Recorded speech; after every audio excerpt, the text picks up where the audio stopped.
Túlia. Meu boa tarde aí para todos e todas. Hoje é dia 17 de maio de 2012, quinta-feira. O verbete é de número 2.299. Ele tem 8 páginas, 50 elogios e 18 máximos. O tema, o título do verbete é Empreendimento Sustentável. A especialidade é intrafisicologia. Quem dirigiu aí todas as pesquisas para fazer esse verbete extenso foi o professor Ricardo, que está ali hoje assessorado seriamente. Cuidado com ele. Definição. O empreendimento sustentável é a ação de pessoas, empresa ou instituição para a realização de tarefas ou cumprimento de responsabilidades, visando a projeção ou proteção ambiental, o enriquecimento e a promoção de bem-estar duradouro da sociedade, favorecendo as reurbanizações extrafísicas do planeta Terra. O holopensene grupal da consciencialidade ecológica. A superprodução e a superpopulação mundial. A pobreza na condição de principal agente causador da degradação ambiental. Guerras, fluxo de refugiados, e migrações ilegais. Os limites da tecnologia em oferecer soluções para os problemas relacionados à conservação ambiental. A mudança de mentalidade na empresa. O erro de se negligenciar a lucratividade e compreender a sobrevivência da empresa. A responsabilidade penal por crimes ambientais. A sinalética energética para a psique pessoal, os desvios patológicos das energias conscienciais, a harmonia holossomática grupal potencializada pela natureza, a desestigmatização ambiental, os desbloqueios das ECs gravitantes, a exteriorização de energias conscienciais sadias, não poluentes, o autorrevezamento multiexistencial evolutivo. Agora, eu quero chamar a atenção que na fatologia tem mais de 20 linhas. Eu li apenas um pedaço, tá?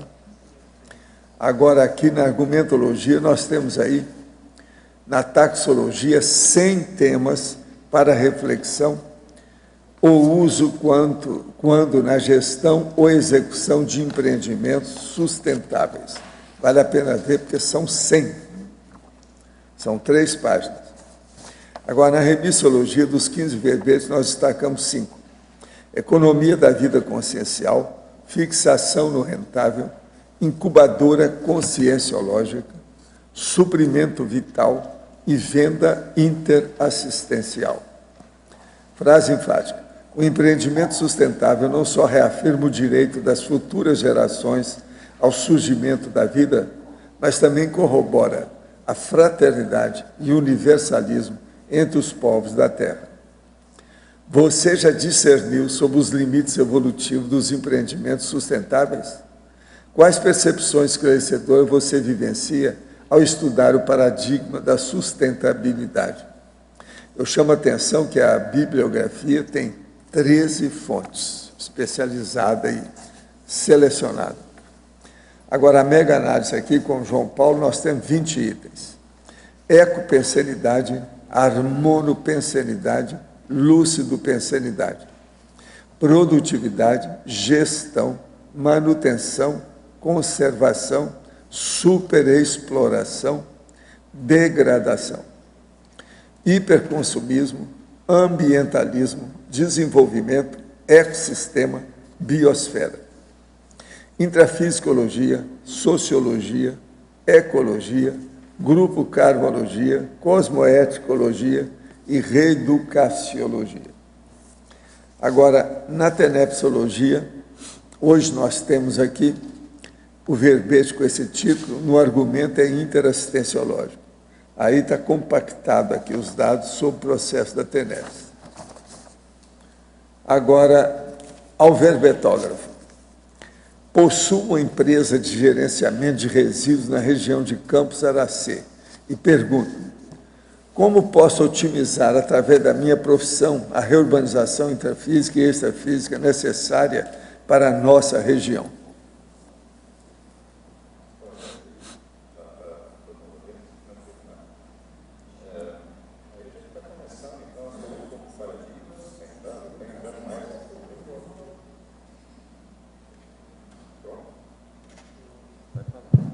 Oi. Então, a gente está saindo do paradigma da sustentabilidade e está entrando um pouco mais aí na questão do paradigma consciencial, né? E aí a gente vai ter que pensar na questão extrafísica, eu penso. A gente vai ter que pensar na questão do assédio, a questão do domínio das bioenergias, e a gente pensar na questão da pensenologia que tem no local. Então, a maior poluição que existe é a poluição pensênica. A gente vai ter que tratar, então, dessa terapia, vamos dizer assim, né, dessa paraterapia, que é a poluição pensênica. Eu acho que é por esse caminho aí. Agora, a que devo me atentar para alinhar as ações assistenciais da empresa com as especialidades da ARACê? Por exemplo, intrafisicologia, grupalidade, serenologia. Confiologia também, né? Eu acho que seria uma boa. Aí, né? Então, é questão de a gente ver a questão pensênica, a questão da ressex, né? da conscienciometria, ou seja, a gente fazer uma renovação pessoal. E quando a gente começa a investir na renovação pessoal, a gente vai começar a ter, então, uma visão, um relacionamento maior com as outras pessoas, né? E a gente vai procurar, então, ter uma ética maior nesse relacionamento, seja através, com outras consciências também, ou seja, essa ética ela vai se estender tanto para a questão da vegetal, né? Da zoofilia, a gente vai aumentar a nossa zoofilia e a nossa... como é que é? A fitofilia, né? Então, acho que é por aí. Alver Betógrafo. Taxologia, página 12, item 4. Fazenda de insetos. Ótima fonte de proteínas, vitaminas e minerais. A Universidade Federal de Minas Gerais divulgou estudos nesse segmento. Em resumo, a substituição da proteína animal pela dos insetos é comprovadamente mais sustentável. A resistência ao consumo de insetos é baseada principalmente no preconceito que é mais acentuado no Brasil, completamente diferente da China nesse aspecto. Provavelmente haverá mudança na cultura das novas gerações quando ocorrer escassez de carne. Poderia falar um pouco sobre isso? A questão maior é justamente a escassez de carne, né? Então, você produzir, por exemplo, a carne bovina é um custo muito grande para a sociedade. Por exemplo, a questão da Amazônia, ela está sendo devastada um pouco, justamente por causa da madeireira e da carne bovina, certo? Ou seja, da criação de gado que está tendo lá. E o solo amazônico ele não é propício nem para a agricultura e nem para a questão bovina, ou seja, para a questão da cultura de carne, né? E você pega por quilo, o percentual por quilo, por exemplo, da proteína que tem no inseto é muito maior que tem na questão, por exemplo, da carne de boi ou de outra carne de porco, por exemplo. Então, seria uma cultura que é para se pensar. Acho que no futuro, realmente, a alimentação por inseto, ela pode resolver muito do problema alimentar nosso que tem aqui no mundo. No Brasil, eles comem alguns tipos de formiga, né? Tem.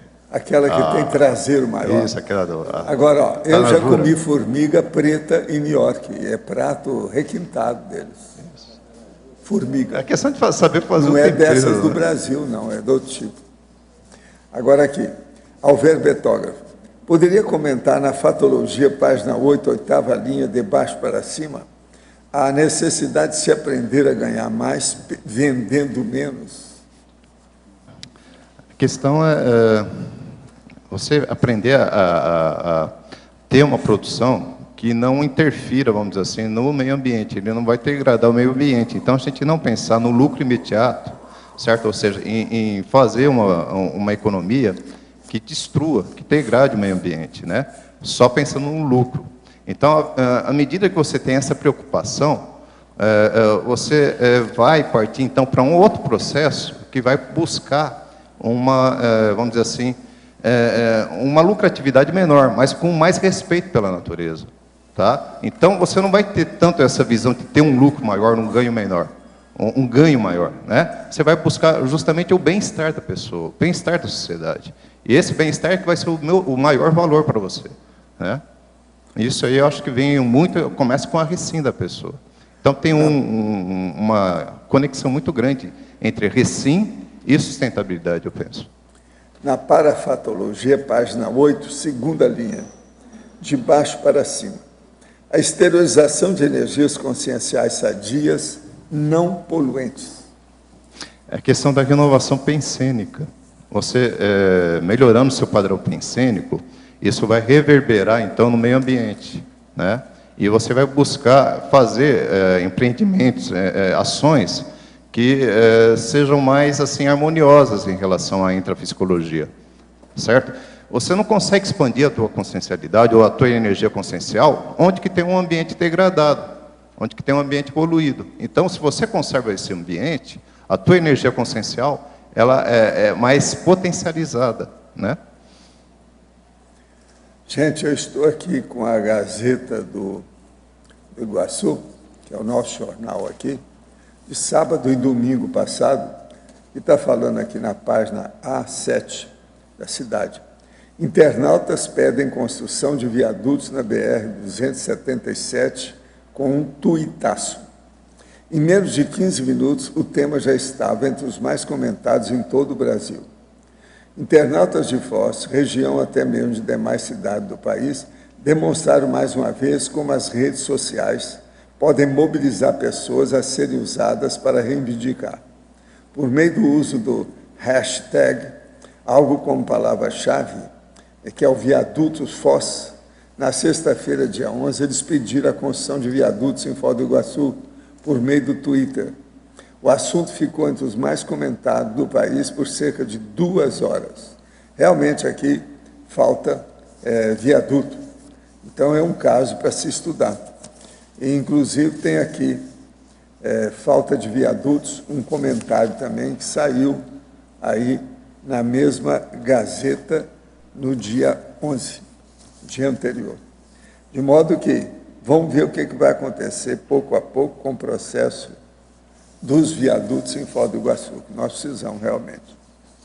Agora, outra coisa que eu queria dizer para vocês, que no dia de hoje nós estamos completando 146 neoverbetógrafos. Com mais 4, nós temos 150. 150 já está caminhando para quase 1/3 dos 500 que a gente está querendo. Vocês veem que isso é possível. Outra coisa, o total de verbete, de neoverbetes feito por esses neoverbetógrafos, chega a 311 hoje. Tá certo? De modo que eu espero que vocês, então, durma com barulho desse, mas acorde para trabalhar, porque a gente tem que dar um jeito nisso, né? Agora, eu entrego o Ricardo aí para você. Ali. Ricardo, na página 9, a paradoxologia, aqui o segundo paradoxo, o paradoxo dos limites da tecnologia obrigando a sociedade do conhecimento a tornar-se sociedade do autoconhecimento. Podia dar uma ampliada. Acontece o seguinte, né, Arlindo, é que a tecnologia ela tem limites. Então, o principal aspecto que a gente vê aí é a questão consciencial. Para realmente você ter uma implantação do paradigma da sustentabilidade, não é questão tecnológica. Ela tem um certo limite para você conseguir a proteção ambiental ou então evitar uma extinção de alguma espécie. O principal, vamos dizer assim, é a intencionalidade da consciência, né? Se você amplia essa intencionalidade cosmoética através de uma renovação pessoal, aí sim você vai realmente começar, né, a ter uma potencialização maior justamente com o uso da tecnologia também. Então, o que falta mesmo é a questão da vontade. Sem vontade, não adianta você ter tecnologia, né? Agora, na página 8, a teoriologia, a refutação da teoria do darwinismo social. Ah, tá. É a teoria do Spencer, né? Que ele falava que o mais apto é que tende a sobreviver na sociedade. Então, o que a gente diz é o seguinte, o ideal é você sempre acolher as pessoas, né? É você procurar, então, reeducar e fazer essa pessoa a ter um melhor, vamos dizer assim, uma convivência melhor dentro da sociedade. E não buscar essa competição social que ele defendia, certo? É nessa teoria aí, que é do darwinismo social. É uma teoria de quem pode mais sobrevive. Isso, então, um negócio exato. assim. Tá, ok, obrigado, hein?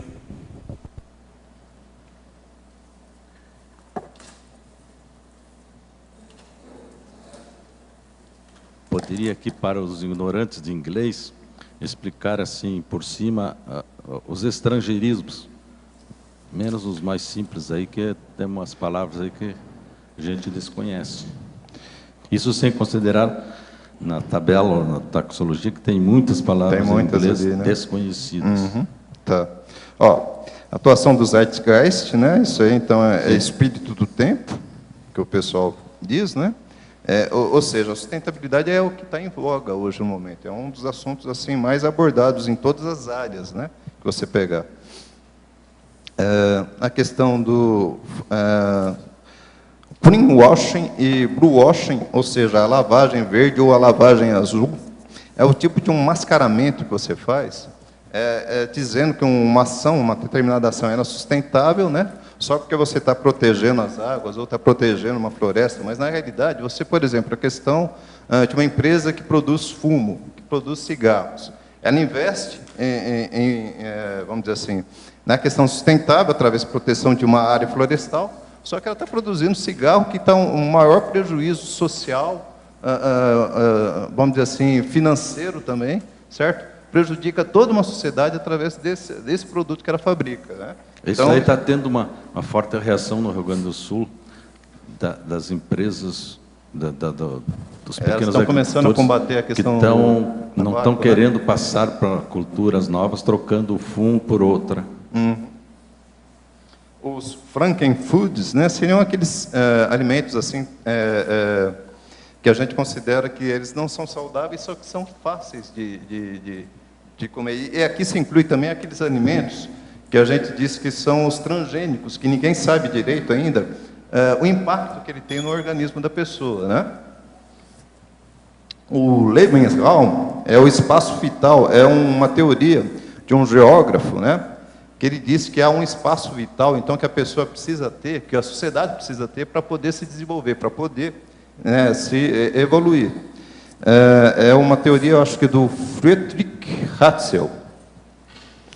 Tem o Motainai, é uma filosofia japonesa, né, que ela diz o seguinte: não desperdiçar as oportunidades, ou seja, não desperdiçar recursos, certo, a favor que você tem para a sua vida, para o desenvolvimento da sua vida, tá? Então, tudo você tem que valorizar de uma maneira que realmente você dedique respeito àquilo que você está tendo, certo? Aquilo que você está recebendo, e use esse, vamos dizer assim, esse ganho que você está tendo com aqueles recursos da melhor forma possível ao desenvolvimento de todos, né, ao bem-estar de todos.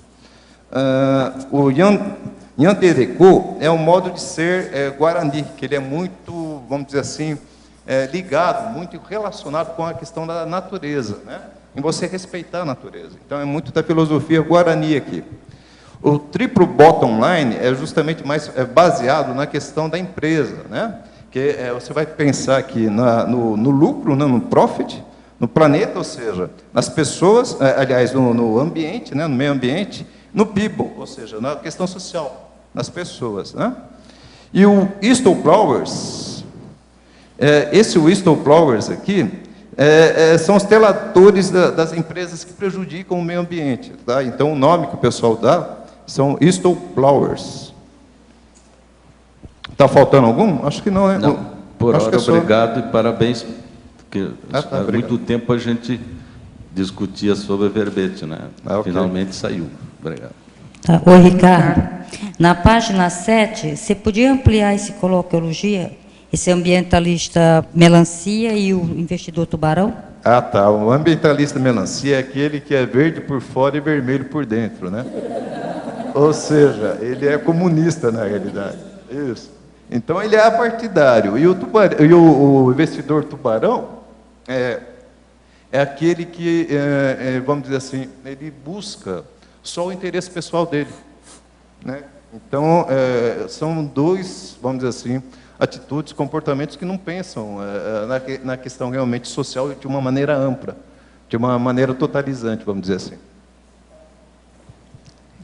Ricardo, Eu até pensei que esse ambientalista melancia fosse aquele que gostasse de chamar atenção só, mas realmente não fosse verde mesmo, né? Também poderia ter essa conotação.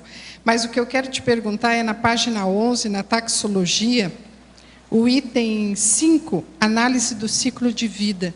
A gente sabe que determinados produtos, quando é feita essa análise do ciclo de vida, alguma fração na confecção do produto é verde, ou seja, ela não tem custo ambiental, mas alguns outros segmentos têm. E, geralmente, as empresas ganham um selo verde por conta de uma... Por causa daquela por pequena causa fração. daquela fração durante a produção, né? Entre a confecção e o consumo. Eu gostaria que tu falasse um pouquinho sobre isso.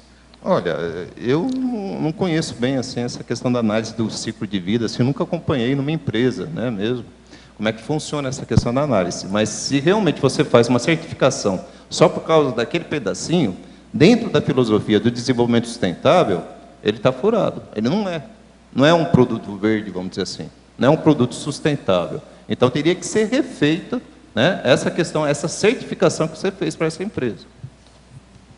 Exatamente, pelo modismo verde, a pessoa compra... Um monte de empresa está querendo conquistar essa certificação verde, né? Só que o produto que ela oferece não é totalmente sustentável. Então, isso aí precisaria ser visto com muito cuidado, essa certificação. Até porque é uma propaganda enganosa, Sim, né? é um mascaramento. É um mascaramento. Tá ok, obrigada. O processo de produto é um caso complexo, né? Tem que seguir aquilo que você falou também da intencionalidade das pessoas. Por exemplo, eu estou vendo lá que o Jorge está com a camisa toda bacana de lista vertical. Mas eu, só para chatear, perguntei assim, onde você comprou essa camisa que você está usando? Tinha para homem? Quer dizer, isso é terrível. Você está entendendo a intenção, como é que é terrível isso aí? Não tem nada que ver com você não, tá, Jorge? Eu estou só falando por causa da camisa.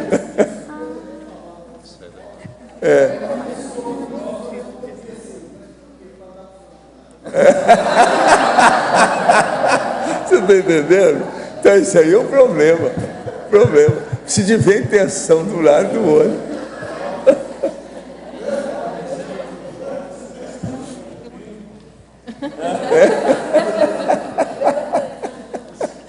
Ricardo, aqui na B. Ô, Ricardo. Oi. Filosofia. Você pode ampliar a Terra Sem Mares para os Guarani? É uma filosofia. Oi, tá certo. É uma filosofia da Guarani, né? Povo Guarani. E é justamente a questão de você ter uma convivência maior assim, com a natureza, de modo a você ter uma sinergia, né, com essa natureza, certo? Sem destruir ela, você tirar tudo que é bom dela e oferecer para ela também tudo que é bom de você. Ou seja, você ter uma troca dessa natureza de modo a expandir, certo? O bem-estar de todos. Então, essa é a Terra Sem Mares. E isso aí, a natureza é um fator essencial para essa Terra Sem Mares, a conservação, a proteção da natureza, né? Está relacionado com o caminho de Peabiru? Eu não conheço o caminho de Peabiru. Não conheço. É que é tipo aquele Santiago de Compostela. Segundo algumas anotações e pesquisas que já fizeram, esse caminho de Peabiru tem mais de 5.000 anos. Passa por aqui, na Felipe Vancho, Francisco Beltrão e vai até o Peru. Eu não conheço ainda. E essa questão da Terra Sem Males é relacionada à cosmoética, aqui o Ivan, aqui, tá?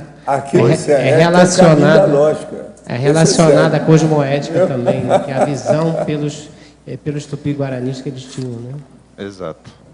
É que a aldeia, né, vamos dizer assim, a vida de uma aldeia, a vida de um indígena, ela é mais simples, ela não é tão complexa quanto a nossa, né? Mas o ideal é a gente também ter esse processo aqui, né, nessa nossa sociedade aqui mais complexa também, esse respeito pela natureza. E saber, então, ter essa relação, essa sinergia com a natureza. Ricardo, aqui na página 9, sintomologia, você pode comentar a segunda síndrome? Segunda sintomologia, página 9, segunda síndrome. Qual que é a segunda? A síndrome da Essa síndrome é justamente o que eu acho que o professor Valdo estava conversando anteontem e ontem. Por exemplo, a questão do celular, né? Que ela vai, então ele pode até causar, né, o câncer na cabeça da pessoa, quando você usa muito celular. Então, isso aí está começando a ficar muito mais assim divulgado, né? O pessoal está tendo muito mais conhecimento hoje em dia dessa síndrome aqui, da hipersensibilidade. Eletrohipersensibilidade. Ricardo, algumas curiosidades da taxologia. No número 22, cidades compactas, você tem algum exemplo? Cidades compactas? Isso. Então, as cidades compactas assim, vamos dizer assim, é um modo de você urbanizar uma cidade que eu acho que precisa ser bem pensado, né? Se você tem uma cidade compacta, você vai gastar menos com o transporte, por exemplo. Você gastando menos com o transporte, você vai gastar menos energia. Ou seja, menos energia também vai implicar em um aquecimento global menor, né? Você vai poluir menos. E, você vai gastar também menos recursos para você ter que levar, por exemplo, a infraestrutura dessa cidade para um lugar mais diferente. Você vai evitar a questão da especulação imobiliária, né? Então, uma cidade compacta, bem planejada, é muito mais eficiente, né, que uma cidade que é totalmente desorganizada, sem planejamento. Sim, mas existe alguma cidade modelo que você conhece? Assim, de cabeça, eu desconheço, né, mas deve ter. Por exemplo, Maringá era uma cidade compacta. Tá? Foi uma cidade planejada. Agora, ela tem alguns problemas ali, que eu fiz meu mestrado lá em Maringá. Belo Horizonte foi também. Foi também. E fizeram depois a do contorno, em torno. E hoje não vale mais nada, tiver que mudar tudo. Não. Brasília. Mas... Tá. O problema é você manter, né, o planejamento. Difícil é manter, né? Isso, exatamente. Você manter o plano diretor que você tem no município, você continuar seguindo. Então, o que acontece é que muitos interesses políticos acabam pondo por terra, né, esse planejamento que você fez inicial. Tá. E como é feito, não sei se você sabe também, no número 6, essa análise do tríplice resultado. Pessoas, ambiente e lucro. Então, existe um padrão para essa análise? Depende de cada caso, né? Essa análise do tríplice resultado aqui, você vai ver a questão social, a questão econômica e a questão ambiental, ou seja, a degradação do meio ambiente que você vai produzir ou não, ou que você vai conseguir evitar. Tá? Então, isso vai depender de cada caso. Certo? Da onde que a empresa está inserida. Então, qual que é o tipo de extração que ela tem, qual é o tipo de tratamento que ela tem, a cultura do funcionário que está ali inserida. Né? Depende muito de país para país. Certo? Então, a sustentabilidade, ela não é padronizada, não é um estilo só. Certo? Essa questão aqui do triple bottom line, aqui, você pode conquistar de diversas formas isso aí. Mas você tem premissas, né, básicas, e essas premissas elas teriam que ser respeitadas. Né? A questão social, ou seja, você ter uma empresa que respeite o seu funcionário, né? E a empresa ela tem que respeitar também a questão ambiental.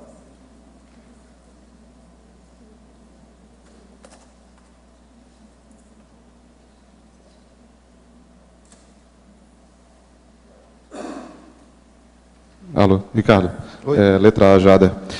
Em códigologia, eu vi aqui que você comentou sobre a ISO 9000. Não caberia aqui a ISO 14000, que trata justamente da questão... Ela está na fatologia. Ah, perdão, é que eu não tinha visto. Obrigado.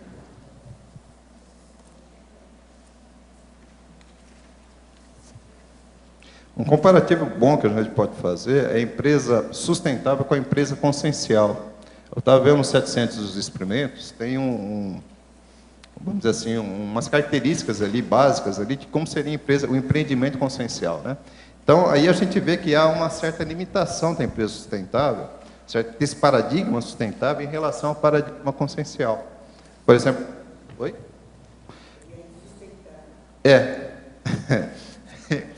Porque, por exemplo, a questão da reurbanização envolve a reeducação extrafísica, né? Coisa que você não vai ouvir, por exemplo, na questão do paradigma sustentável, né? Mas eu acho que é um princípio, é um começo, pelo menos para essa sociedade nossa aqui.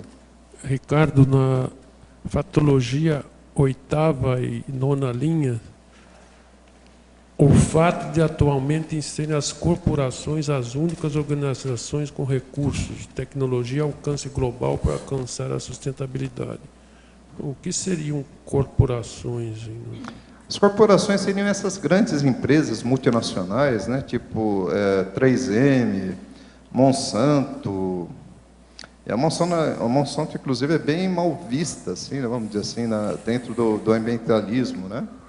Só que essas empresas, pela, vamos dizer assim, abrangência que eles têm, elas têm um poder, né, uma capacidade de promover a sustentabilidade muito grande. Então, você não pode aliciar essas empresas desse processo da sustentabilidade.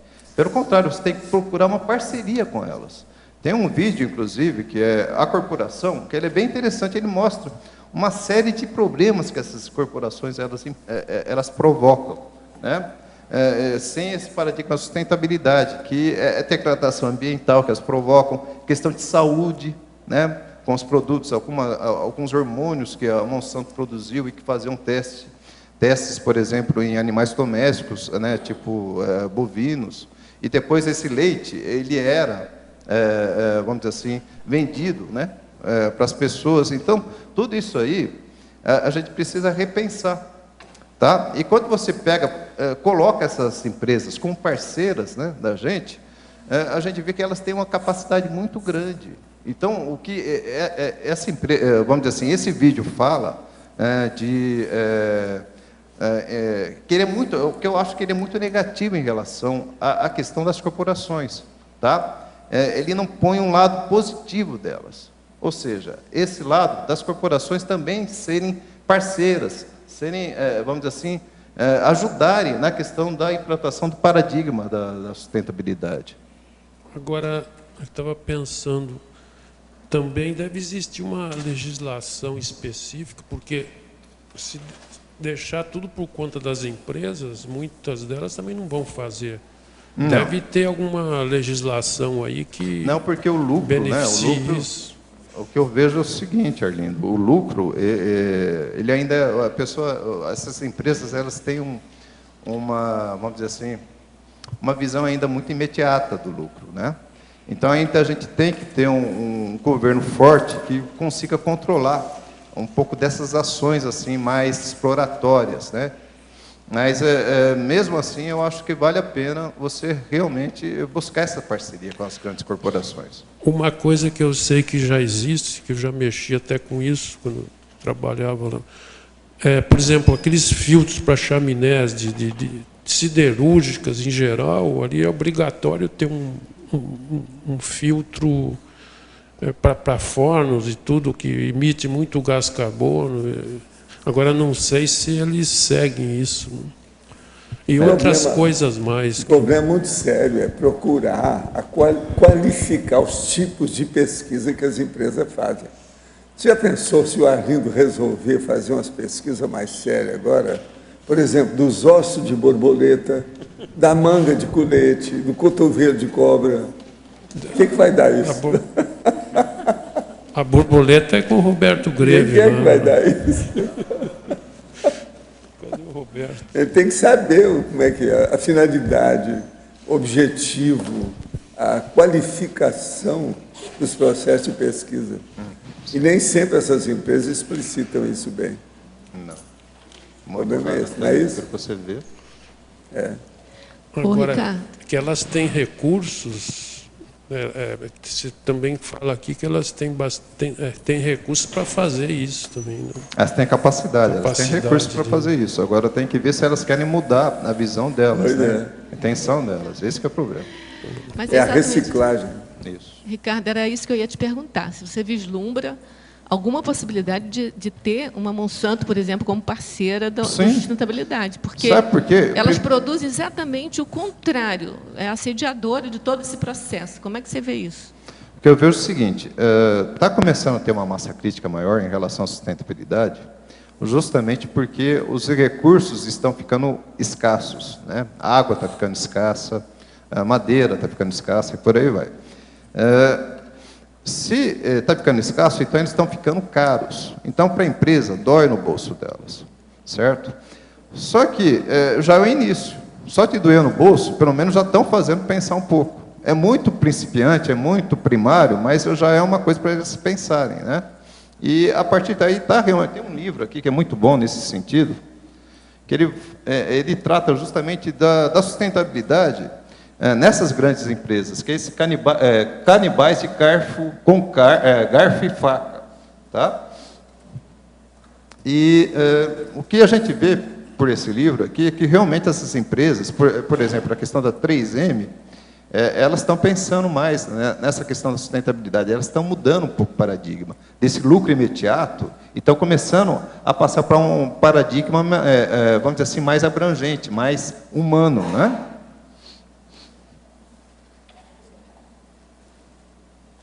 Eu sou otimista. No dicionário do verbete, aqui na desafiologia, o senhor cita aqui um termo, atuar como cão de guarda, o amparador. Você pode expandir um pouquinho isso aqui, no início das tarefas e tal? Eu não entendi bem essa de cão de guarda. O que você quer dizer com isso? Toda pessoa que começa a praticar a TENEPS e fica mais de ouvido do que de boca, evolui mais depressa. Porque há uma tendência interassistencial nisso. Que a TENEPS, antes de mais nada, é interassistencialidade. Então, todo tenepsista tem um amparador que merece e no mesmo nível dele. O amparador extrafísico de função não deixa o tenepsista sozinho. No início das tarefas, o tenepsista fica encapsulado, senão o amparador vai ter que atuar como cão de guarda. Nesse particular, eu tenho sido, no perpassar das décadas, sempre pau-mandado dos amparadores extrafísicos de função. Minhas evocações são secundárias. Eu sigo o que eles mandam. Tal reação interassistencial pode ser conflitiva para quem começa jejuno, entendendo pouco da tenepsologia. Mas todo conflito tem desafio a ser vencido. Mal nenhum resolve um bem. Os altos esforços sempre vão compensar de modo extraordinário e, em geral, em pouco tempo. Sobressai sobre muitos outros o valor dos altos esforços do tenepsista, né? Então, essa questão do cão de guarda aqui no meio, isso que eu queria que o senhor expandisse um pouco. Ele disse que, no início, o tenepsista fica encapsulado, senão o amparador vai ter que atuar como cão de guarda. Porque senão ele fica como cão de guarda, ele tem que tomar conta dele o tempo todo. Fazendo o encapsulamento, ele já fica defendido, há uma proteção, a segurança aumenta. Então, muita gente, quando está bem intencionada na TENEPS, ela fica encapsulada. Então, por exemplo, qualquer tenepsista, se examinar bem, ele vai entender o que a gente chama de encapsulamento. Com isso, com o passar do tempo, ele pode dominar o processo do encapsulamento. Isso ajuda demais na assistência. Tanto na assistência dele, como também na dos outros. Mas o senhor fala isso no começo do tenepsista? No começo, sim. Quase sempre é no começo, porque, às vezes, ele está ainda 6 meses, por exemplo, inicial da TENEPS. São problemáticos. Então, tem que defender, tem que estabelecer uma área de segurança em torno da pessoa. Aquilo que eu chamo de parapsicosfera, ou a holosfera. Mas isso é só em volta dela, não seria em volta da casa, pessoa, em volta da pessoa. Principalmente durante aquele período que ela destacou para fazer a prática diária da TENEPS. Mas, às vezes, a pessoa fica encapsulada dias e dias. Eu já vi isso tudo. Já tem pessoa que às vezes chega para mim assim e fala assim, você está começando a TENEPS agora, hein? Por quê? Eu percebi que está encapsulado. Entende? Às vezes é real aqui. Quer dizer, seria mais ou menos o encapsulamento parasanitário, só num tamanho menor. É específico da pessoa, né? Para ela. Né? Agora, com isso, a pessoa arranjando essa segurança, uma proteção, ela pode desenvolver mais depressa os problemas, né? Principalmente a afinidade entre o tenepsista ou a tenepsista e o amparador extrafísico. Fazer o rapport, a afinidade. melhorar a empatia, a comunicação, a telepatia. Isso tudo é importante. Tem sua razão. Você está entendendo? Entendi. Agora, essas coisas, tem alguns dados aqui que não tem no manual da TENEPS. Por isso que eu estou escrevendo. De propósito. Professor, esse encapsulamento da TENEPS é mais, digamos, um amparo, uma proteção para que o tenepsista não pratique, não fique escorregando toda hora, vamos dizer assim. É aquela fita amarela da polícia em torno do crime. É aquilo. Estabelece uma proteção, uma faixa de proteção. Essas coisas tem. Agora, uma coisa muito séria é isso que eu estava falando. É a pessoa, através disso, começar a entender, ver como é que funciona o encapsulamento. Encapsulamento é um processo, uma técnica de assistência pela energia difícil da pessoa conquistar. Porque é preciso saber, né?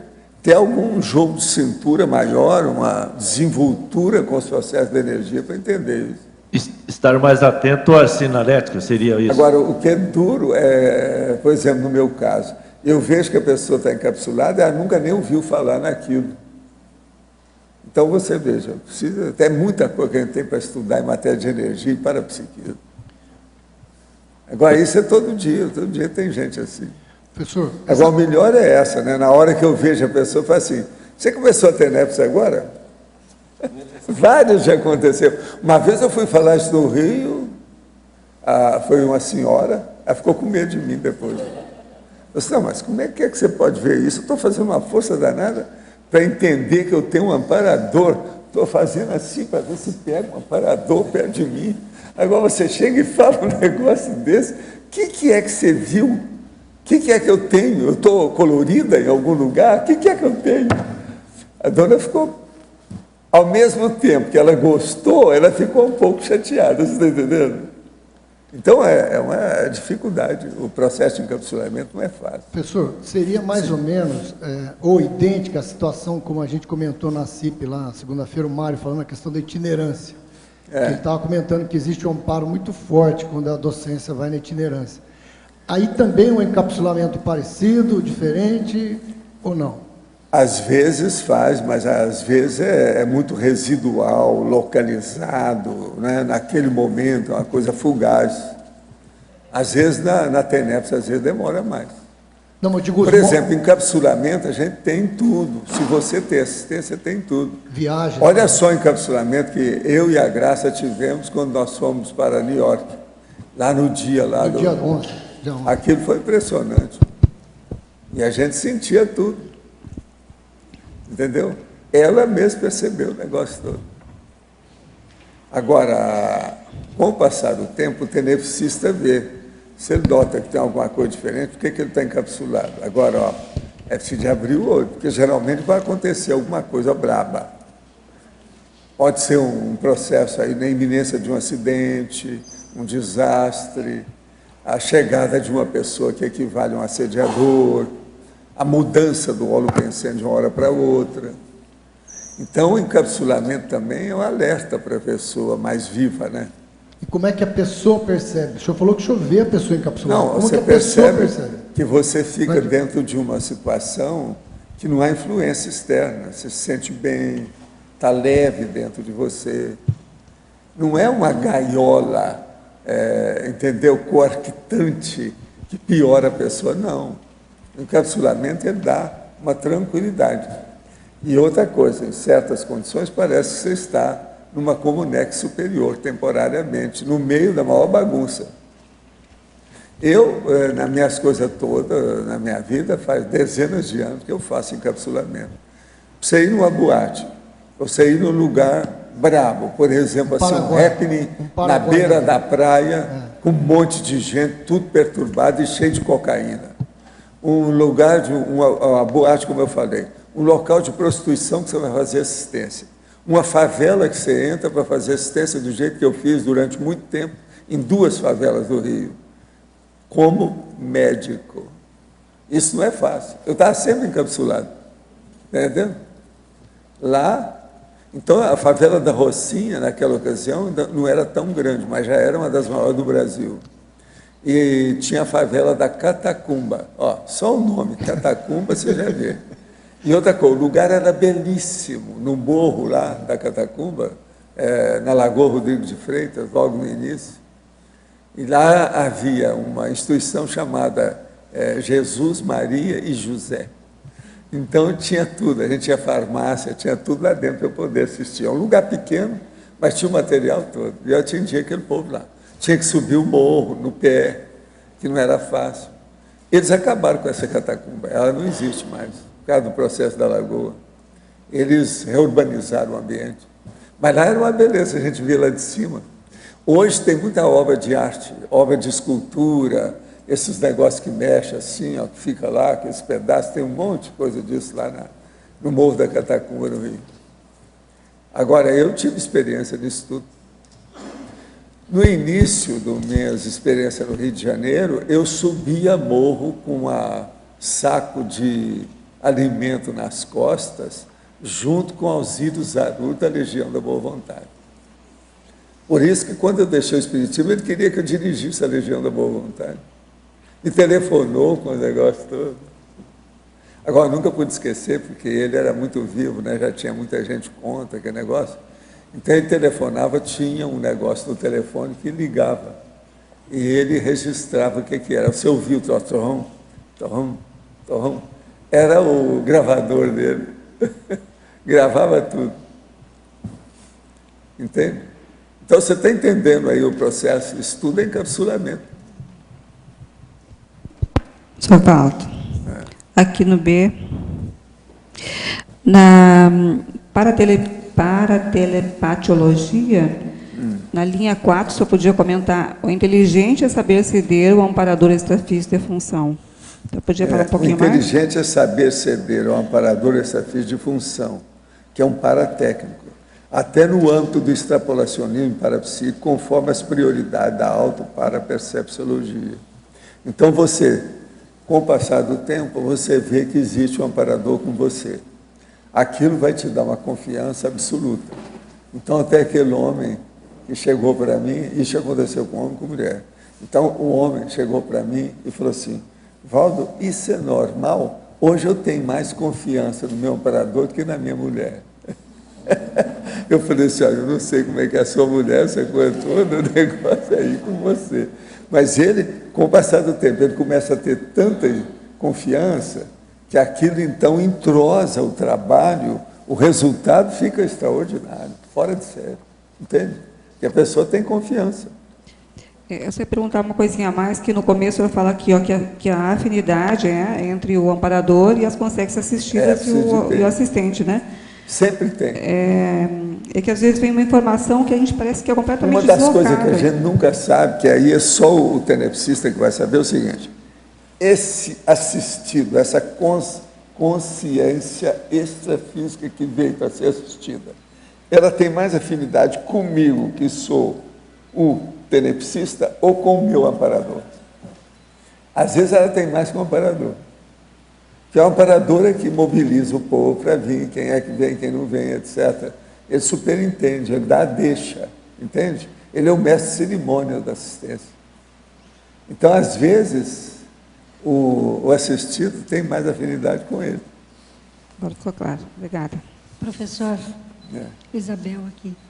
O senhor, um dia desses, falou que não existe o termo autotenebs. Não. Mas Por existe que não, mas não existe pelo seguinte: TENEP significa tarefa energética pessoal. Se é pessoal, não pode ter auto.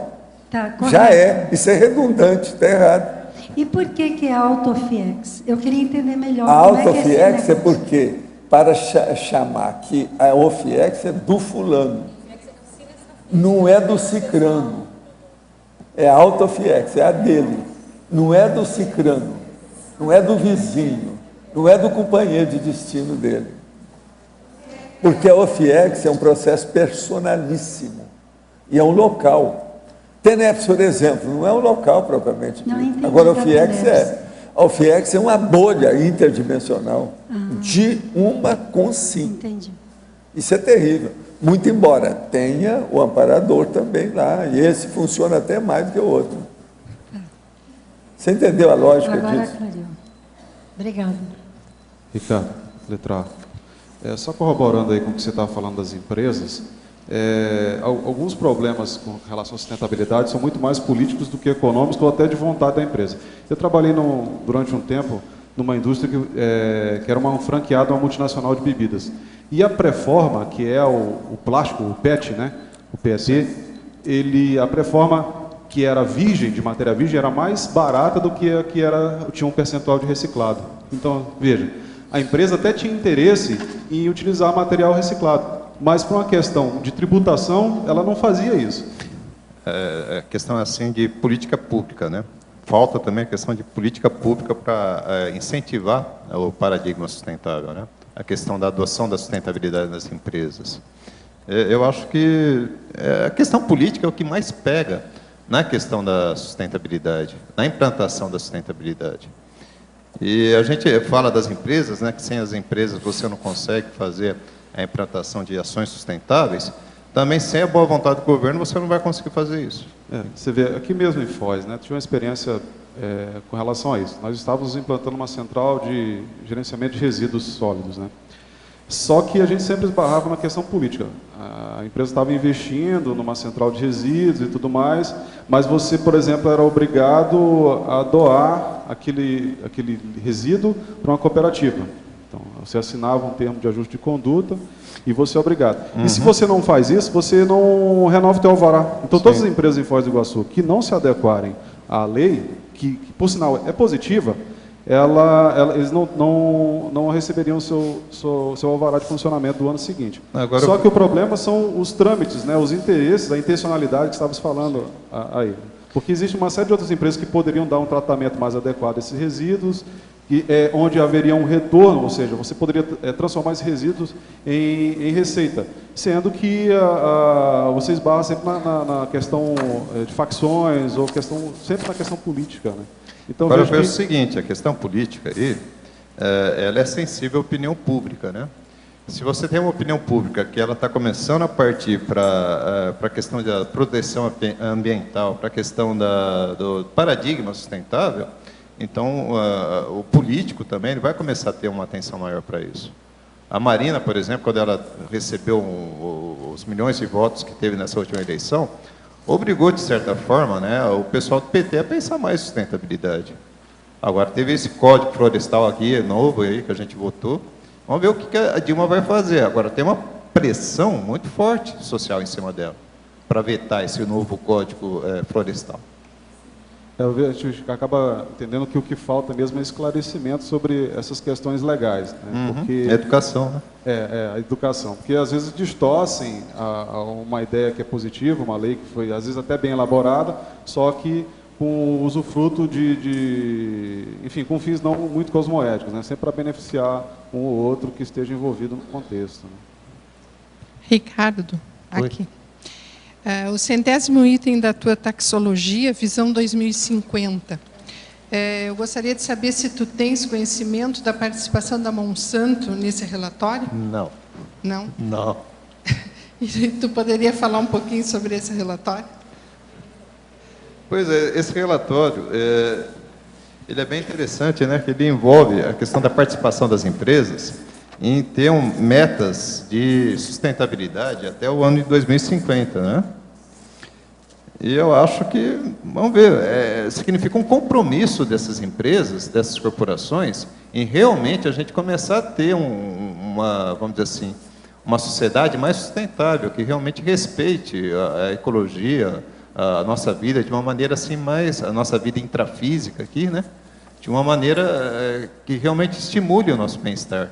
Tanto físico, psicossocial também, né? Então, aumenta a nossa convivência. Só que o que eu vejo é o seguinte, a maior parte das corporações, o que está pegando ainda nelas, qual que é a maior motivação delas, é a questão do custo. Né? Eles estão ainda muito nessa questão do custo. A questão ética da sustentabilidade ainda sensibiliza pouco elas. Né? E isso que eu acho que, quando você tiver, por exemplo, uma sociedade que cobre mais, que pense mais nessa questão ambiental, aí você realmente vai ter uma pressão maior, tanto no governo quanto nessas corporações também. Você por exemplo, pegar a questão da guerra, eu acho que teve, do terrorismo do Iraque, né, que foram invadir o Iraque, e aí o que aconteceu? As empresas, elas começaram, principalmente as multinacionais americanas, elas começaram a ter uma pressão muito grande dos consumidores, porque começou a ter um movimento para não comprar mais produtos dessas empresas, porque os Estados Unidos tinham invadido o Iraque. Ou seja, o consumidor ele tem um poder muito grande de interferir na questão da sustentabilidade, em você implantar a sustentabilidade nesse planeta, né? O que falta mais, eu acho, é o próprio engajamento político das pessoas. Quer dizer, então, a política educacional, desde a infância ali, prepararia essa geração para ser um consumidor que faça pressão sobre o produto que compra. O consumidor é o rei, né? É o que falam, né? Sim, ele que tem o poder na mão, ele que vai escolher na prateleira do supermercado. Exato. Só que aí a própria escola, a educação em si, teria que ter essa educação, até como consumidor e ambiental, como um valor dentro da escola, né? Não só como uma matéria transversal. Não, teria que ser um valor, realmente. Exatamente. É ideal, né? Ricardo, aqui no D, você tem, assim, claro, qual é que seria o papel, né, para você, assim, do pequeno empreendedor neste processo de sustentabilidade? Como é que o pequeno empreendedor pode se adequar nessa questão do empreendimento sustentável? Pequeno empreendedor, eu penso que ele tem que ter mais apoio do governo nessa questão da adoção da sustentabilidade, né? Agora, por ele, só pela questão dele mesmo, eu acho que é a questão assim da atitude, do exemplo mesmo. Ele vai ter, vamos dizer assim, um impacto na sociedade mais limitado em relação a uma grande corporação, tá? Mas não é por causa disso que ele não vai realmente mostrar, ele não vai dar uma certa, vamos dizer assim, um exemplo, né, capaz de, por exemplo, nos funcionários dele mesmo, né, que ele está ali, vamos dizer assim, juntando, né, que ele está participando, que ele está tendo a cooperação desses funcionários. Esses funcionários eles vão ter um exemplo quando você positivo, né, quando você adota essas ações sustentáveis. Então, eu penso que a questão maior mesmo é a questão da vontade política, a vontade de você realmente ter um bem-estar maior, não só para o teu grupo, mas também para a sociedade como um todo, né? Então, seria mais o caso você coloca a postura do próprio empreendedor nisso. É a postura, o comportamento, né? No caso, existem equívocos, tem que ver se é equívoco mesmo ou não, você fazer todo o material em papel reciclado, por exemplo, material de divulgação. Alguns alegam que esse material é tão poluente quanto o material normal, né? Por causa da tinta, etc., né? A questão da análise do ciclo de vida. Por exemplo, você pega eu estava vendo, acho que é super interessante, se eu não me engano, o pessoal está muito em voga a questão do automóvel movido a hidrogênio. Só que o automóvel movido a hidrogênio, você só vai equiparar em termos assim de gastos energéticos em relação ao automóvel tradicional, depois que um automóvel a hidrogênio zero, ele só vai equiparar com esse automóvel assim mais tradicional, depois de 57 mil quilômetros rodados do automóvel tradicional. Ou seja, o gasto energético para você produzir esse automóvel a hidrogênio é muito alto. Então, você tem que ver todo esse gasto que você vai ter. Desde do desenvolvimento do produto, você tem que levar em consideração no desenvolvimento desse produto sustentável, desde o planejamento dele até o descarte, até o resíduo que você vai produzir. Então, é isso que é importante no paradigma sustentável, é você ver todo esse processo.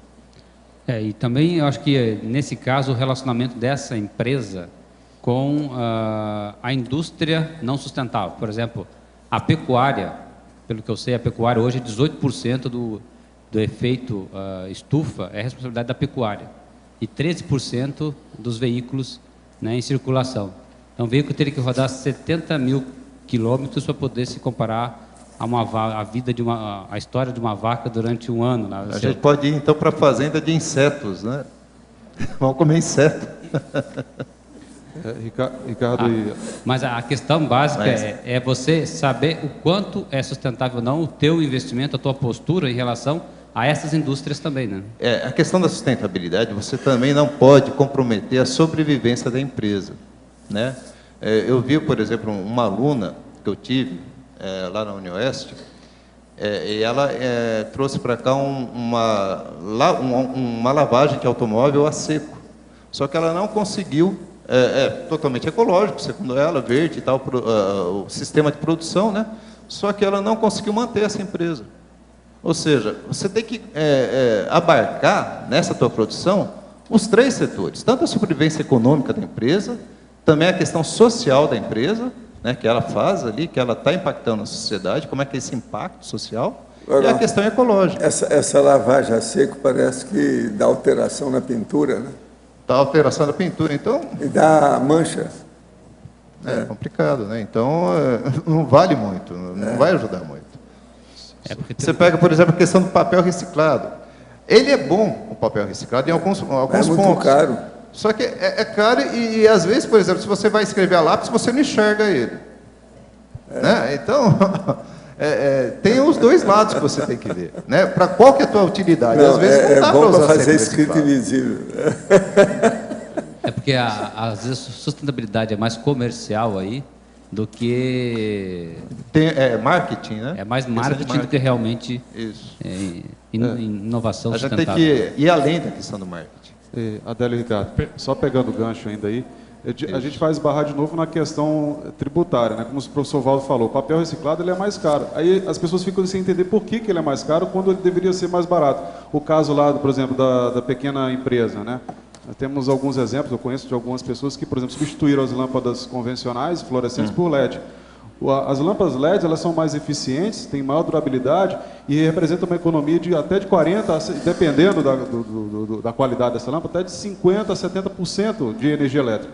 E isso, por si só, é um grande avanço. Só que as lâmpadas LED no Brasil são muito caras. Então não existe um interesse em diminuir a gente cai na questão das políticas públicas, né? Exatamente. Acho que o professor Mário, que substituiu as lâmpadas do empreendimento dele lá, teve uma redução significativa, né, no consumo de energia elétrica. Considerável. Bem. O problema todo, a meu ver, eu acho que são os 3 micos. Vocês já viram falar nos 3 micos? Não, é outra coisa. O caso é o seguinte, os 3 micos, o dicionário mostra aqui o seguinte: pagar mico, fazer besteira, passar vergonha por situação ridícula. Pagar o maior mico. Depois, pagar o mico, sofrer as consequências de alguma coisa. Agora, depois, ainda tem um outro, que é pagar um mico. Passar por momentos vexatórios diante de outras pessoas pela ação que tenha praticado ou palavras que tenha dito. Tem as 3 expressões populares com mico. Quer dizer, o que eles têm contra o mico, hein? Eu vou perguntar aqui para o Adélio. Para o Adélio. Porque ele falou sobre as vacas. Por que a vaca polui tanto? Pergunta séria, parece gozação, mas é sério. É o metano. O metano produzido. É o metano, a vaca cria a morte. Ela dá a vida para um lado e a morte para o outro lado. Todo é um processo gasoso. Você tem todo o processo. De flatulência. Além das flatulências, você tem o processo do próprio rejeito, a questão do estrume, né, em si. Ele gera metano. Você pode transformar isso aí em biogás. Então, esse rejeito, esse dejeto dos animais, pode ser transformado em biogás. Então, com isso, você elimina a influência direta do metano, né?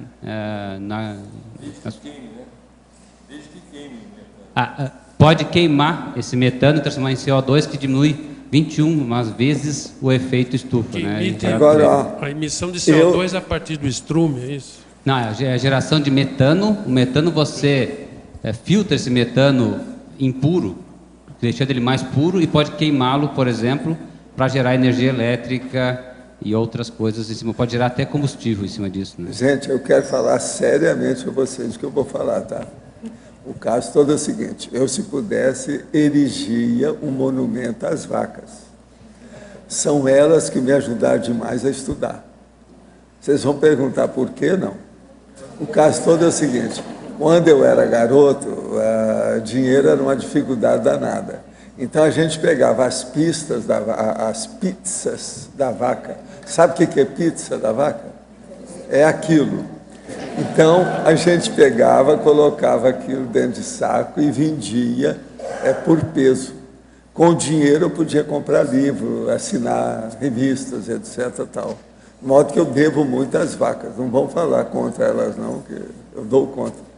Devido à pizza. Que ela é perfeita. Ela já sabia fazer pizza antes dos italianos. Que aquilo cai no chão, já faz uma pizza perfeita. Eu catava isso, colocava no saco de aninhagem e vendia. Que era o adubo. Isso é da minha infância. Eu escrevi isso até no dicionário, né? Sabe? Eu devo muito às vacas. Você já leu? Você deu lá? Pois é.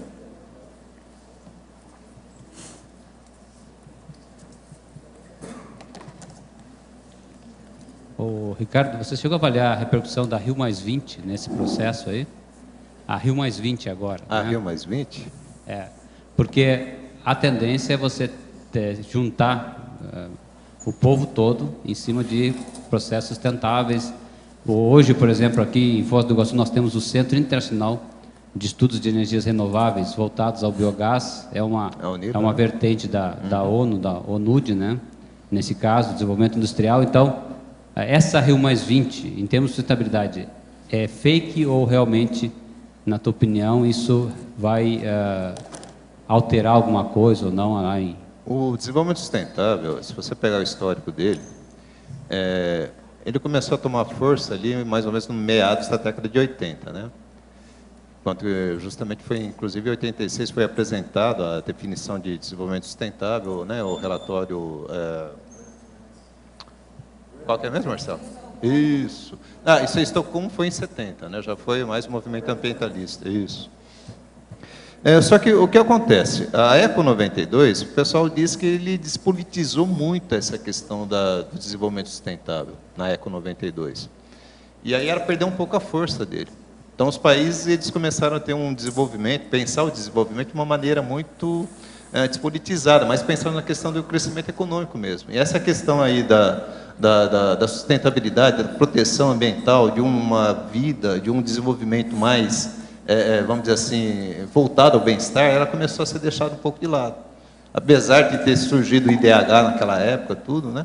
Ela começou a ser deixada um pouco de lado. Vamos ver se a Rio+20, então, ela começa a politizar mais, e a realmente engajar os governos de uma maneira mais politizada e mais, vamos dizer assim, eu acho que engajada mesmo, né? Nessas questões da sustentabilidade.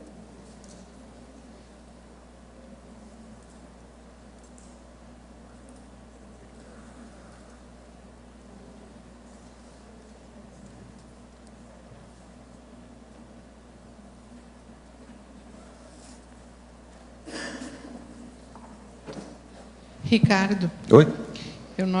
Eu gostaria de saber sobre a rotulagem verde. É o item 91 da taxologia, página 13.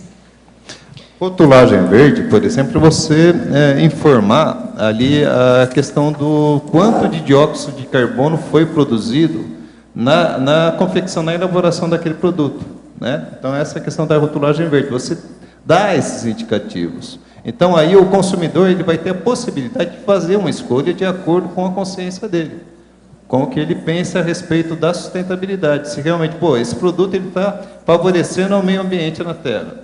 Se não está, se ele está sendo destrutivo ao meio ambiente, aí você vai começar a deixar de consumir aquele produto. Ele é muito relacionado, essa questão aqui, com a lei que eu pus aqui na legislação, o direito de saber, a lei do right to know, né? O que acontece nessa lei? Você é obrigado nos Estados Unidos a informar o quanto que você está depositando ou está estocando de produtos químicos perigosos. Essa informação obriga a empresa a ser transparente. Ou seja, ela tendo que ser transparente, ela vai precisar, então, responder perante a sociedade com os atos que ela está fazendo.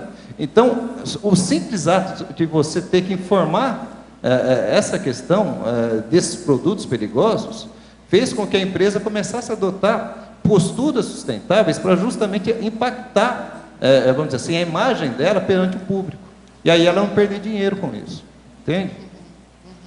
Então, é mais ou menos nessa linha aí, a rotulagem verde, ela vai também favorecer a questão do consumo, né? Aqui no Brasil existe essa obrigatoriedade? Consumo verde, consumo mais consciente. Oi? E aqui no Brasil existe essa obrigatoriedade da rotulagem? Não conheço, eu desconheço assim, essa questão das leis específicas para esse tipo de consumo, né, para esse tipo de divulgação de embalagem, eu desconheço. Não tem.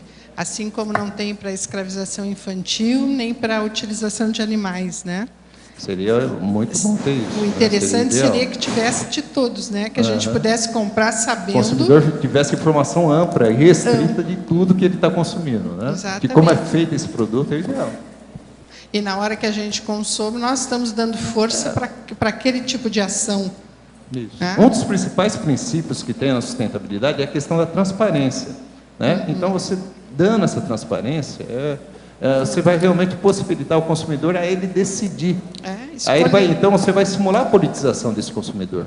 Exatamente. Né? Estimula a consciência política, do consumidor. Nesse sentido, o pessoal já está rastreando a origem de carne também. Muitas vezes a carne ela vem de zonas de desmatamento. Então, se você consegue rastrear essa carne desde onde ela o gado é criado, você já consegue, o próprio comprador, na hora de comprar no supermercado, ele pode decidir entre comprar ou não uma carne. Quando não for clandestina, né? Daí é pior. Existem algumas leis assim que, vamos dizer assim, aquele fazendeiro que desmata, ele não tem acesso a crédito. Isso é uma boa. Então, muita gente está tendo que rever essa questão de desmatamento em muitas fazendas, porque senão ele perde crédito, né? Isso tem no Pará, por exemplo, está acontecendo muito isso. Ricardo, aqui no B, na página 12, no item 75, esse item ponto doce, qual que é a referência, assim? Eu fiquei curiosa, que eu nunca tinha visto essa... 75? Deixa eu ver. Página 12, item 75. O ponto doce qual que é a referência? É a questão do capitalismo stakeholders, né, que a gente fala, ou seja, das partes interessadas, de todos aqueles segmentos da sociedade que está interessado em um determinado empreendimento. Então, quando você atinge o ponto doce, é que você está atendendo a todo mundo. Então, está todo mundo satisfeito com aquele, vamos dizer assim, aquele contrato social que foi estabelecido entre todos ali. E você teria referência, se tem algum livro que fale sobre isso? Que você tem. Está na referência? Está na referência, quer ver? Deixa eu te falar qual que é que fala sobre o ponto doce. Deixa eu pegar as referências aqui. O do Andrew Savitz aqui, a empresa sustentável, verdadeiro sucesso. Qual que é o número da? É o 9. 9, ok. Ele fala sobre o ponto doce. Tá ok, obrigada.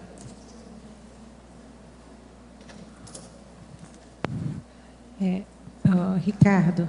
Oi. O tema é bem atual, né, bem bacana. Érica aqui no D. E é preciso lembrar que o Brasil já teve uma legislação que falava de que todo produto no supermercado, na gôndola do supermercado, teria que ter uma certificação de origem, ou seja, uma rastreabilidade. E isso foi mais ou menos na década de 80 e 90, e depois não pegou. Ela ficou em desuso. E hoje se fala também de barreiras não tarifárias, que seriam as certificadoras, onde você cria uma série de restrições de mercado, fazendo com que também o produto certificado tivesse um custo muito mais alto do que deveria ter e ele ficasse restrito a alguns grupos. Então, são questões assim que estão colocadas no mercado ou do negócio da sustentabilidade, que é uma situação muito delicada. Existe aqui na região oeste do Paraná uma coisa muito bacana que se fala de uma certificação solidária e uma responsabilidade solidária na produção de alimentos limpos. E isso, então, faz com que as associações de produtores rurais possam fazer a própria acreditação do alimento limpo. O que não diminui a responsabilidade do consumidor em visitar os produtores, conhecer esses produtores e criar um vínculo, até para saber se não está tendo uma ação entre amigos que seja nefasta aos demais. Que isso também acontece nesse meio. Então, tem só essas coisas assim para contribuir. Você já me apresentou, inclusive, lá o pessoal lá que produz o produto orgânico, né, aqui em Foz. De vez em quando eu já sou cliente até lá.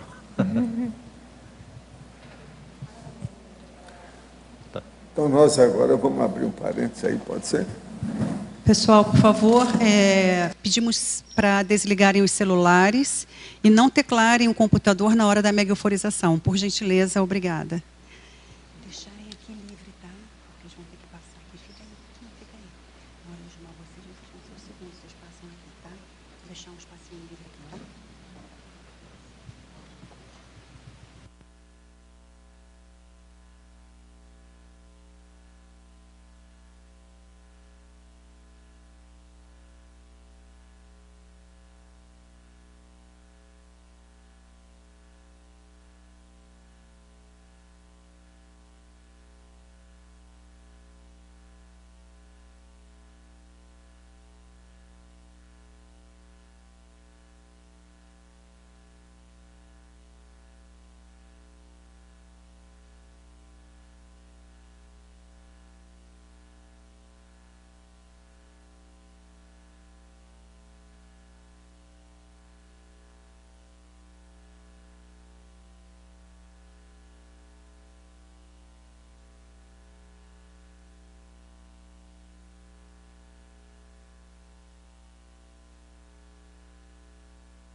Então, como é que você foi aí?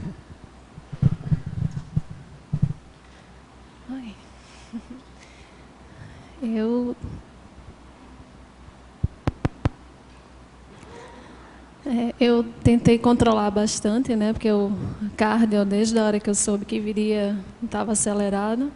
Ah, é? E eu não queria que ele interferisse. Mexeram nela, tá vendo? Mas assim, eu senti que estava, assim, meu corpo todo. Eu estava tranquila quando começamos, sim, mas eu sentia como se tivesse... Mas a energia movimentando você. Instalado o estado vibracional, ao ponto de achar que as pernas estavam tremendo e eu sabia que elas não estavam, né? Que era o processo realmente da energia. E a sensação, assim, meus lábios todos ficaram dormentes. A sensação de não tê-los. Muito bom.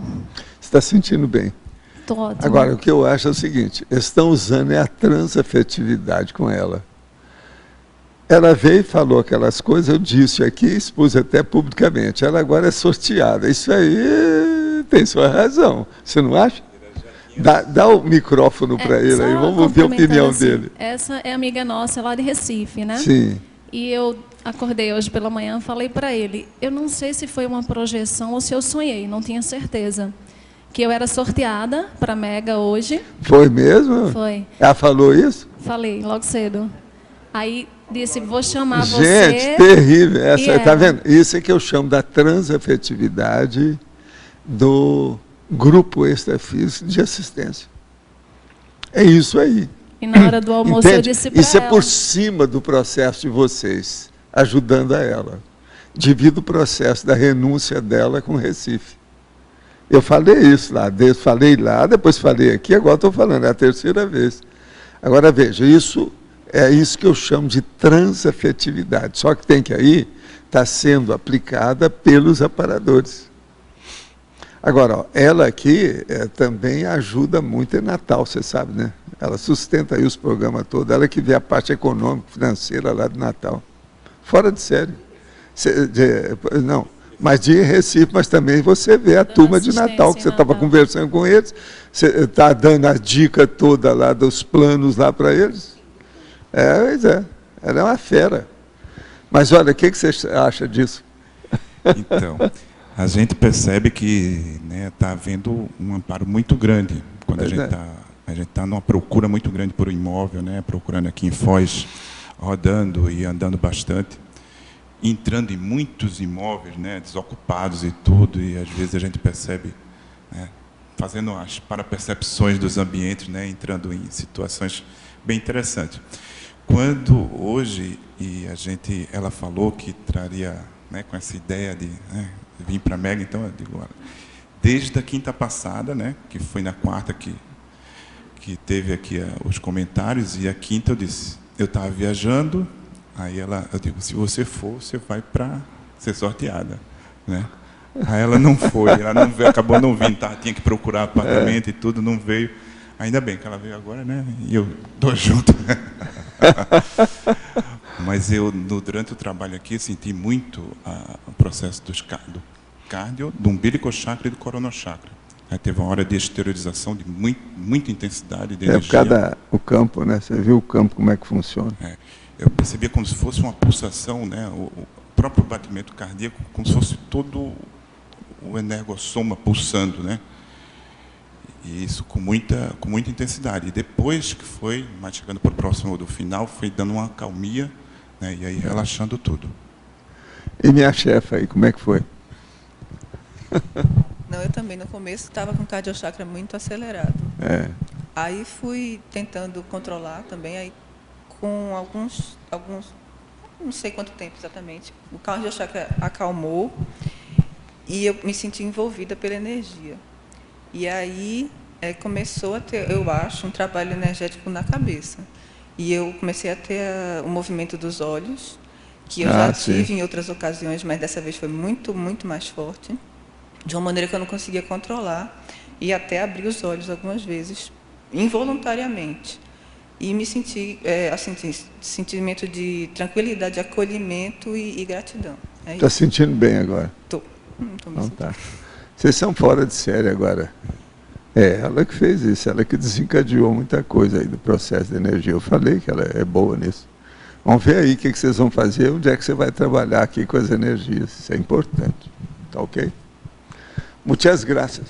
Valeu.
Então, como é que foi lá, Alessia?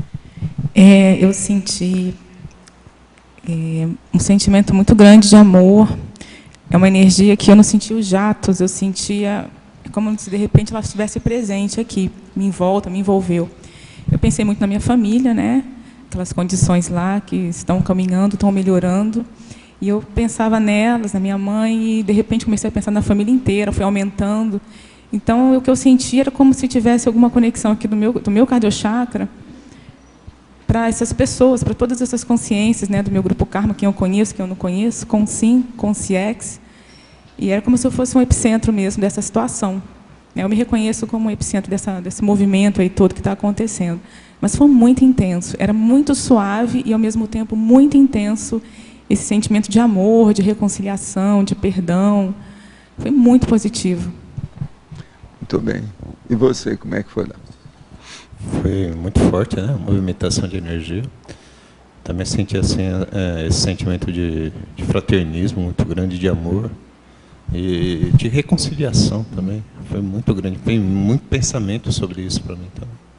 Então foi... Você sabe, é muito raro acontecer isso que aconteceu com você, né? Acho que isso aconteceu umas 2 vezes só. Que a pessoa que está defendendo o verbete vinha aqui. É a primeira?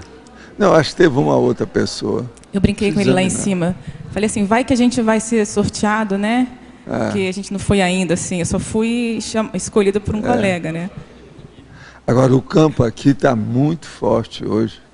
Estava movimentando meu corpo, eu não estava segurando o corpo, eu estava mexendo aqui. E eu não sou disso, eu geralmente consigo segurar. Hoje está difícil. Eu senti o cardiochakra, ele não estava disparado, mas ele batia igual um tambor, no ritmo normal, ele ficava assim, pulsando também. Eu estava com o processo aquele da alternância. Você está entendendo? Impressionante. Como é que foi você? Eu fiquei tranquilo, respirei fundo e senti as energias envolvendo o campo. Envolvendo a movimentação, você sentiu. O campo está muito forte bem forte. Tomou conta do meu corpo, do meu nergossoma, e eu praticamente não fiz esforço nenhum. Começou a expandir, aumentar. Você usufruiu o momento. Na verdade, assim, eu acho assim que a gente está num movimento assim de quanto menos a gente pede, mais a gente ganha, né? Quanto mais a gente dá, mais a gente acaba recebendo. Recebendo. E eu só me disponibilizei para doar as energias, e eu senti todo esse processo do envolvimento, expansão, sem fins, assim, pulsação muito forte, movimentação do corpo forte, minha boca mexia involuntariamente, a interação foi muito intensa, foi muito forte, né? Ectoplano. E eu visualizei hoje 2 coisas quando eu cheguei. Eu vi esse casal de Recife sendo megaforizado, e eu vi eu e a Valesca também juntos. Então, a hora que eu fui convidado pela Valesca, eu estava muito tranquilo de que isso iria acontecer. Só confirmou. E a gente está num processo de interação muito forte por conta do trabalho voluntário, né? Eu tive 3 oportunidades de ser convidado para vir para cá, na megaforização. Na semana que eu me mudei para Foz, na semana que eu assumi a coordenação da comunicação do IPC, e essa semana a gente está assumindo um projeto de integração do centro. Quer dizer que você vai assumir coisa igual todo mês para poder voltar aqui. Não é essa questão, não. A questão é o aporte que a gente recebe para que esses projetos vão saindo do papel, né? Ontem nós inauguramos um estúdio de... Vocês estão com muita energia. Nós inauguramos ontem um campo aqui está estúdio muito forte. de filmagem lá no IPC. Ontem terminou as reformas. A gente assumiu essa semana a condição de um projeto que a gente vai trabalhar como um sistema de franquia dentro do Instituto, para poder padronizar, otimizar e expandir as atividades. Então, acho que não tem coincidência, não tem nada. É só realmente por quanto... Estão chancelando o trabalho de vocês. A gente está chancelando o trabalho. Então, muito bom. Eu venho sentindo assim, Parabéns. que a gente está sendo carregado no colo, porque... Toda semana as coisas que estão acontecendo entre nós, assim, a gente fala... E o Ricardo está chancelando embaixo. Isso aqui é impossível. Na semana seguinte se concretiza. Aí o outro projeto, isso aqui a gente nunca pensou, também é impossível. E está tudo dando certo, né? É o empreendedorismo, né? Empreendedorismo. É o empreendedorismo, o tema do verbete. E é uma questão da responsabilidade de cada um. Eu sentia que, sentando nessa cadeira, a questão da responsabilidade, assumir. Mas hoje eles quiseram mostrar aí o que é isso que eu chamo da transafetividade na prática. É a vivência disso. É o sentimento que vocês sentiram aí. Um processo que sobrepaira. Entende? Impressionante isso. Hoje eles quiseram mostrar na prática. Bem prático. Eu achava que era proibido vir para cá quando era perpétuo. Ah, foi? Pois é, eu falei, nossa. Você quebrou a regra. Quebrou a regra. No futebol tem outro nome para isso, né? Quebrou o tabu, não é isso? Ele não levou a sério minha brincadeira. Eu falei, a gente vai ser sorteado. Agora eu senti a importância da manutenção, da continuidade do trabalho de energia, né? E a gente, dentro dos trabalhos, vem tentando manter um pouco do que a gente sente aqui, né? De formação de campo, porque é isso que faz o grupo se fortalecer, tá certo. as coisas acontecerem, né? Então, acho que é... Gente, parabéns, viu? E vamos em frente. Muito bom.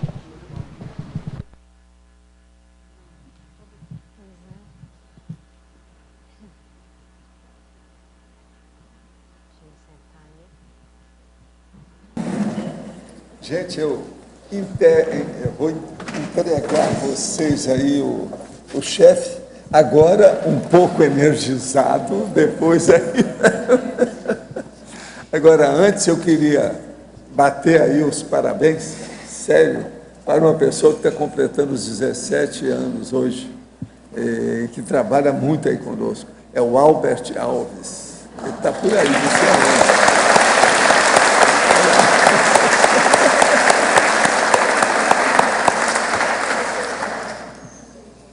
Ricardo, aqui na letra B, na página 8, na fatologia, na segunda linha de baixo para cima, você menciona ali o curso Bioenergia Sem Muros do IPC, né?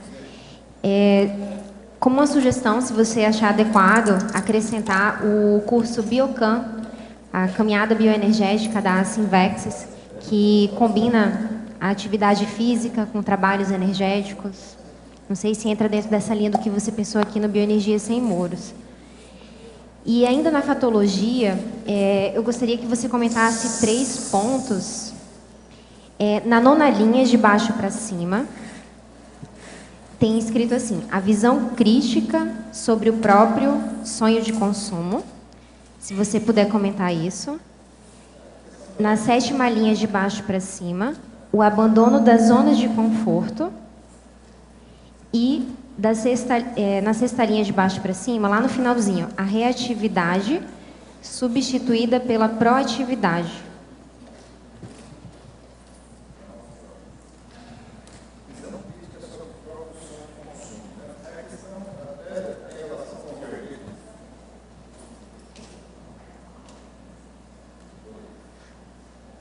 Não? Ah, isso.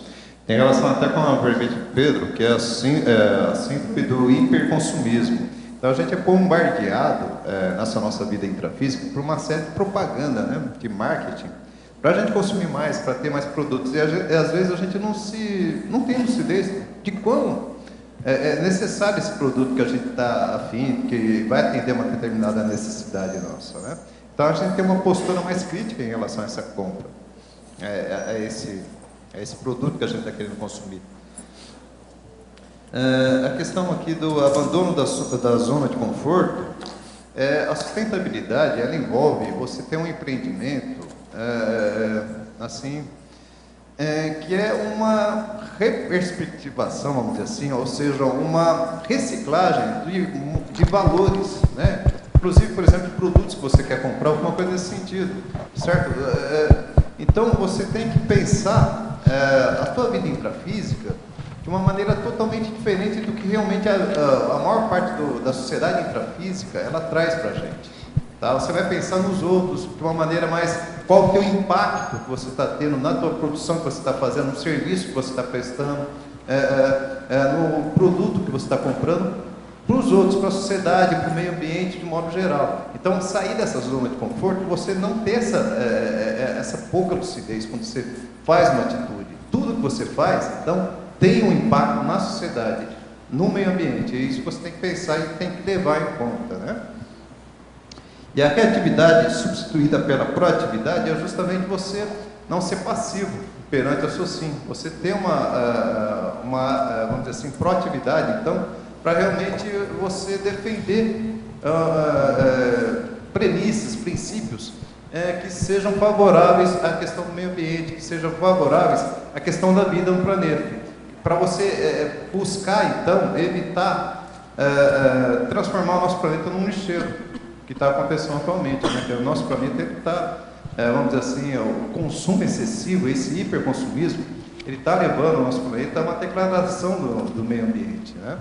E a gente precisa, então, começar a pensar novas formas de produzir, novas formas de consumir e de viver em cima, ou seja, no fundo a gente tem que pensar novas formas de vida, de você viver essa vida intrafísica, né?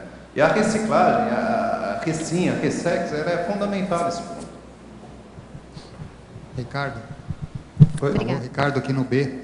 Na página 9, paradoxologia, o segundo paradoxo, o paradoxo dos limites da tecnologia. Já conversamos sobre isso. Já foi falado. Então, a questão aqui a tecnologia ela tem limites, né? O que importa mais aí é a própria pessoa, a intencionalidade, a vontade da pessoa em querer mudar, certo? Isso vai potencializar a tecnologia, mas ela simplesmente, por si mesma, você não vai conseguir, por exemplo, implantar um paradigma sustentável sem ela, só com tecnologia. Você tem que ter, acima de tudo, intencionalidade nesse sentido, né? A vontade nesse sentido, de querer realmente mudar o paradigma vigente aí de destruição que a gente tem aí, de não pensar, certo, nas consequências de uma simples compra de um produto, por exemplo. Tá?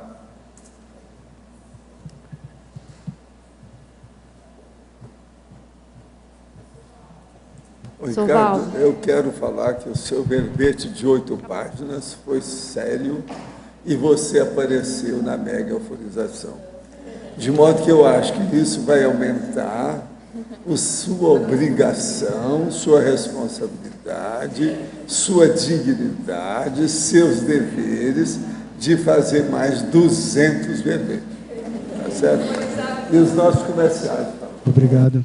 Hoje tivemos 102 assinaturas no livro de presença, 24 perguntas presenciais, 3 perguntas online.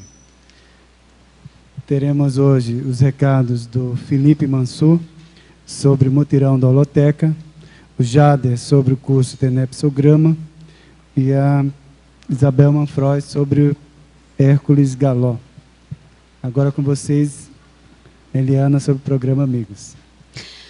Você pode participar do programa Amigos da Enciclopédia de 3 formas. Primeiro, efetuando uma doação pontual de um valor determinado que você queira, como empresa patrocinadora, empresa amiga da Enciclopédia, que patrocina o site das tertúlias, ou como associado dos amigos, com um compromisso de 12 meses, onde você faz uma adesão e por 12 meses, então, você é amigo e usufrui de alguns benefícios. A enciclopédia, o programa, é um empreendimento sustentável e é sustentado por todos vocês, e isso a gente agradece muito.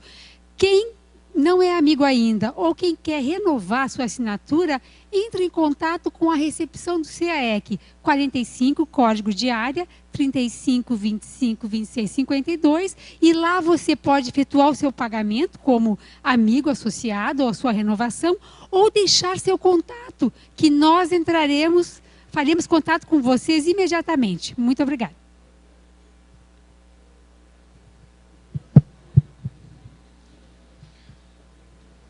Pessoal, o SEC gostaria de convidar a todos para participar da abertura noturna da holoteca.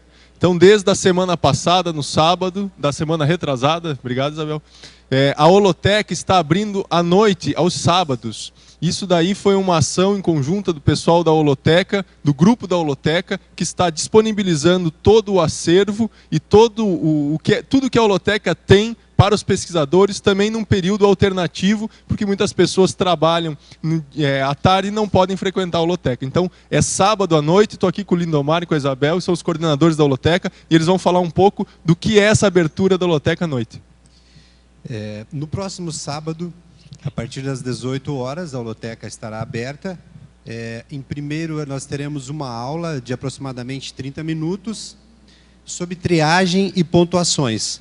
Em seguida, nós teremos o trabalho interno com o acervo, os intermissivistas vão poder estar trabalhando com o acervo, e logo após nós teremos um espaço para os pesquisadores, para as pessoas que estão trabalhando, que podem estar pesquisando, fazendo a pesquisa pessoal e trabalhando com o acervo. É isso aí, pessoal. Teática da motivação, trabalho e lazer. Vamos lá, todo mundo. Obrigada.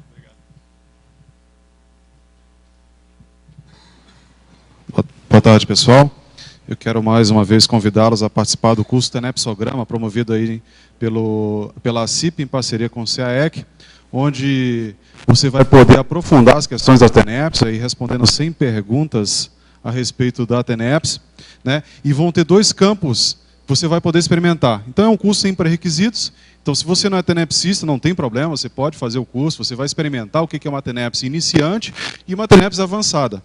E você vai poder aprofundar essas questões num debate, né, após os campos, e também a partir das perguntas, essas 100 perguntas que você vai poder responder durante os exercícios, né? Então, os objetivos básicos aí são dar ferramentas para o tenepsista analisar seu desempenho na tarefa energética pessoal, fornecer subsídios para os praticantes e não praticantes aprofundarem o tema TENEPS, e também auxiliar aí os pré-tenepsistas no planejamento da sua TENEPS. Então, se você não é tenepsista, você pode participar do curso, é um curso bastante interessante, onde você vai ter, reforço aí, você vai poder ter a oportunidade de experimentar campos de TENEPS, de iniciante e de avançado. Tá? Muito obrigado.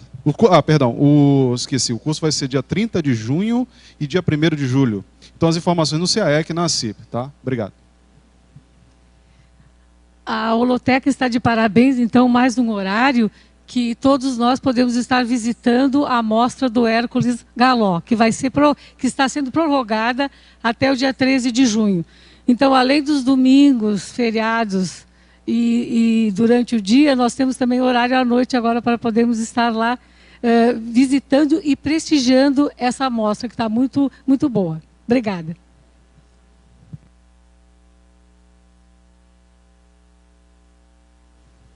Para amanhã, o verbete eleito é o convite providencial, especialidade Amparologia, de autoria da professora Adriana Lopes. Obrigado pela sua presença e até amanhã.